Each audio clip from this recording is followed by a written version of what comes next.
بسم الله الرحمن الرحيم.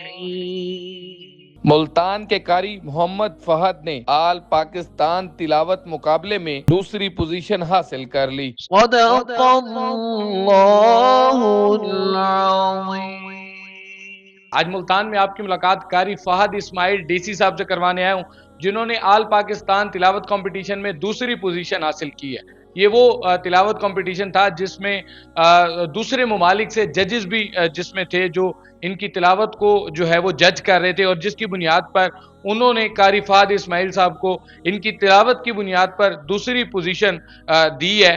قاری صاحب سے بات کرتے ہیں، ان سے تلاوت بھی سنتے ہیں اور جانتے ہیں کہ کیسا فیل کر رہے ہیں سیکنڈ پوزیشن حاصل کرنے کے بعد۔ السلام علیکم وعلیکم السلام ورحمۃ اللہ وبرکاتہ. قاری صاحب، کیسے ہیں؟ الحمدللہ. مجھے یہ بتائیے گا، آل پاکستان تلاوت کمپٹیشن یہ کتنے ممالک سے جو ججز تھے، جو لوگ تھے، وہ اس میں شریک تھے؟ یہ مختلف قرآ اس میں تھے ججز کے طور پر، یعنی مصری قرآ بھی تھے، اس میں پاکستانی قرآ بھی تھے ججز کے طور پر. تو وہ انہوں نے پھر مقابلہ کرایا. ایک گروپ تھا واٹس ایپ کا، دنیا قرات، تو اس میں یہ مقابلہ ہوا.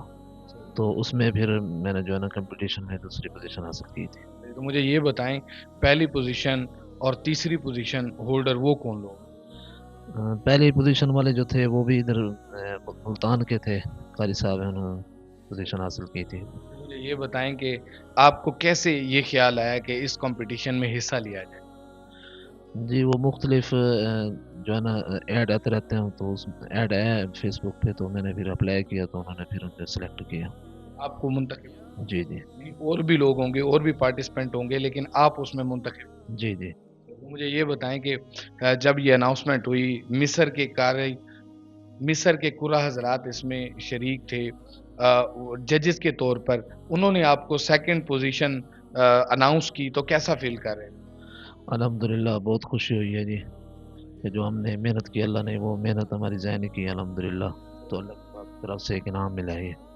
مجھے یہ بتائیں، اس کمپٹیشن کے لیے کتنی تیاری درکار تھی، کیسے تیاری کرتے رہتے؟ بس وہ یہ ہے کہ روزانہ کی بنیاد پہ روزانہ مشق کیا کرتے تھے، مختلف قرآن حضرات کو سن کے، پھر ویسے بھی ان کی جو ہے نا کاپی کرنا. تو پھر اسی طرح جو ہے نا انشاءاللہ لگے رہے ہیں، تو اللہ پاک نے نوازا ہے. اچھا، میں یہ چاہوں گا کہ جو ہمارے ویورز جو ہمیں دیکھ رہے ہیں، ان کے لیے ایک بار اپنی خوبصورت آواز میں چھوٹی سی تلاوت جو ہے وہ سنائی جائے، پھر اس کے بعد باقی باتیں. جی. اعوذ باللہ من الشیطان الرجیم.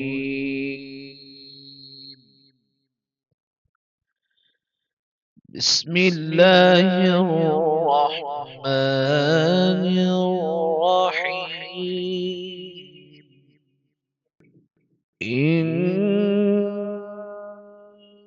إنا أنزلناه في ليلة القدر وما أدراك ما ليلة القدر.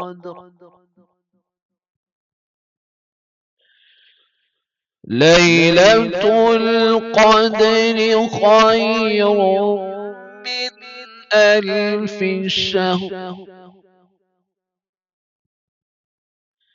تنزل الملائكة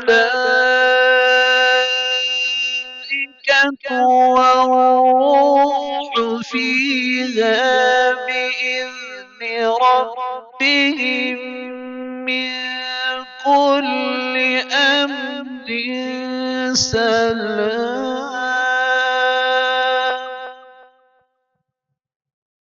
هي حتى مطلع الفجر. صدق اللہ العظیم.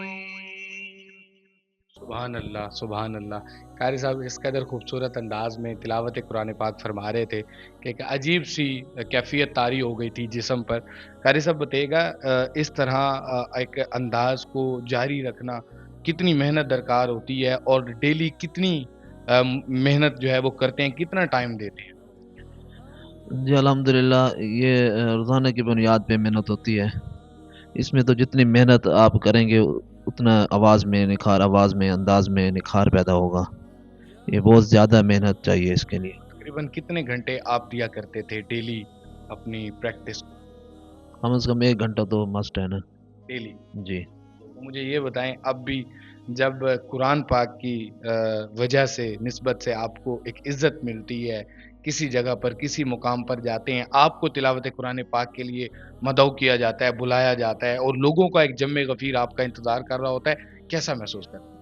الحمدللہ بہت خوشی ہوتی ہے جی. بس یہ اللہ پاک کی طرف سے یہ ایک اعزاز ملتا ہے جی. یہ نصیب والوں کو ملتا ہے، اللہ پاک کی طرف سے کسی کسی کو یہ مل جاتا ہے. ہر کسی کے بعد یعنی ہر کسی کو نہیں ملتا یہ اعزاز. اللہ پاک جس کو نوازتے ہیں اس کو یہ اعزاز عطا کرتے ہیں. تو مجھے یہ بتائیں کہ جب آپ کو پتہ چلا کہ آپ کی دوسری پوزیشن ہے اور آپ نے گھر والوں کو بتایا، تو ان کے کیسے جذبات؟ گھر والے تو بہت خوش ہوئے ماشاءاللہ. بہت یعنی بہت مجھے جو ہے نا گلے لگائے اور مبوسے دیا الحمدللہ. تو بہت خوش ہوئے گھر والے، والد صاحب، والدہ، الحمدللہ بہن بھائی سارے خوش ہوئے بہت. تو مجھے یہ بتائیں کہ آپ صرف جو ہے وہ تلاوت قرآن پاک کرتے ہیں، یا کوئی مسجد بھی ہے آپ کے پاس جہاں پر آپ امامت کے فرائض سر انجام دیتے جی جی مسجد بھی ہے میرے پاس الحمدللہ. تقریباً 8 سال سے ہے مسجد میں خدمات انجام دے رہا ہوں. ہیں؟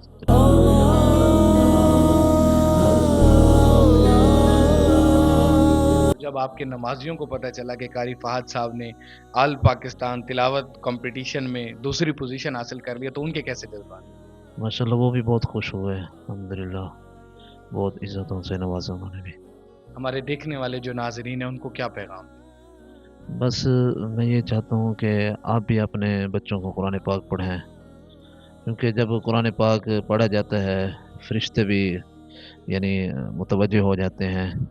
یہ فرشتے جو ہے وہ صرف سن سکتے ہیں، قرآن پاک کی تلاوت نہیں کر سکتے. صرف حضرت جبرائیل علیہ السلام ہیں، اللہ پاک نے ان کو یہ مقام دیا کہ وہ تلاوت کر سکتے ہیں.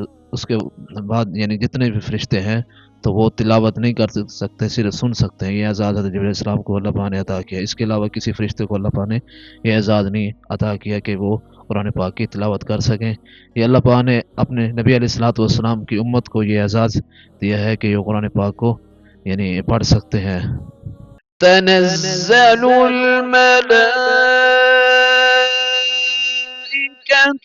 والروح فيها بإذن ربهم من كل أمر سلام